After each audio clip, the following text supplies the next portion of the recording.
I used to believe that becoming the best version of myself meant squeezing into a version the world would applaud.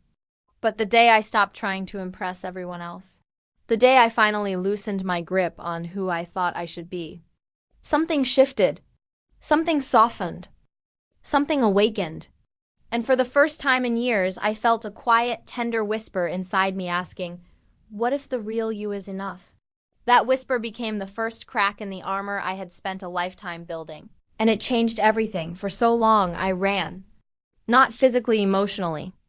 I sprinted toward achievements, milestones, titles, and shiny goals that looked attractive from the outside but hollowed me out from within. Everyone around me seemed certain about who they were and where they were going. I didn't want to fall behind, so I pushed myself harder, telling my heart to stay quiet while my ambition took the wheel. And on the surface, it looked like I was thriving. But late at night, when the world fell silent, I would lie awake feeling like a stranger in my own life, exhausted, disconnected, and strangely incomplete. There's a heavy kind of loneliness that comes from abandoning yourself. It doesn't show up all at once. It creeps in quietly, like a slow leak in a tire. One day you're full of passion, and the next you're running on fumes, pretending everything is fine. I sacrificed joy for productivity. I traded peace for perfection.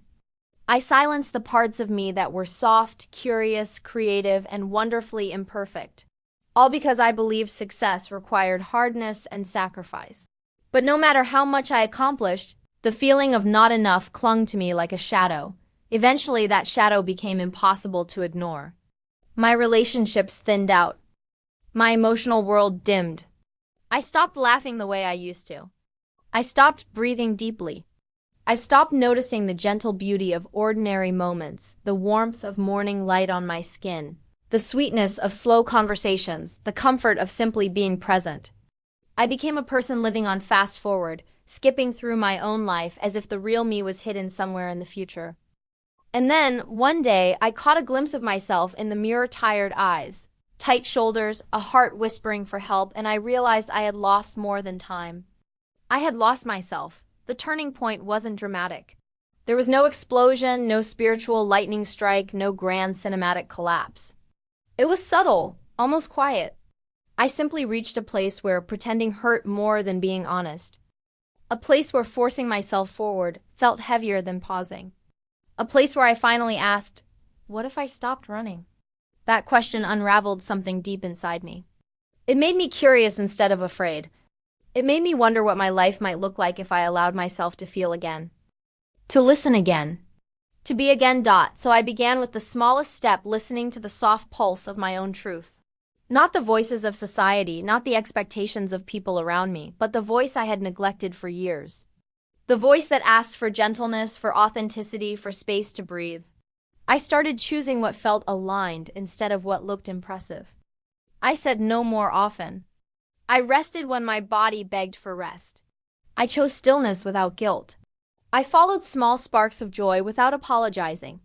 And each time I honored myself, even in tiny ways, it felt like unlocking a part of my soul I had forgotten existed. At first, it was uncomfortable.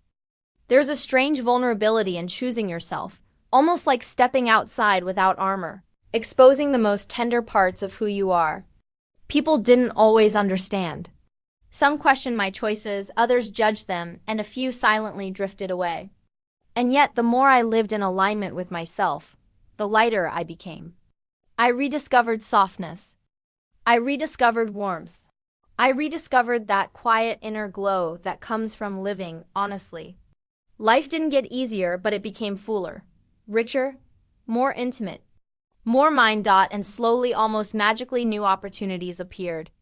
Not the kind built on pressure or expectations, but the kind that felt natural, supportive, aligned with the person I was becoming. These weren't giant leaps. They were gentle invitations.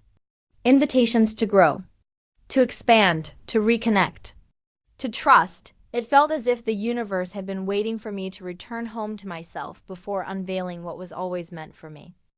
Every step forward felt like shedding a layer of heaviness, like breathing deeper after years of shallow air. But what surprised me most wasn't the change around me, it was the change within me.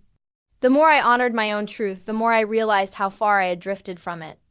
and how much of my life had been built on expectations that never belonged to me in the first place. And now, standing at the edge of this new chapter, with so much clarity and yet so much unknown ahead, I can feel something new rising, something powerful, something tender, something I never expected to find, because the next step, the step I'm about to take, is the one that will test everything I've learned so far.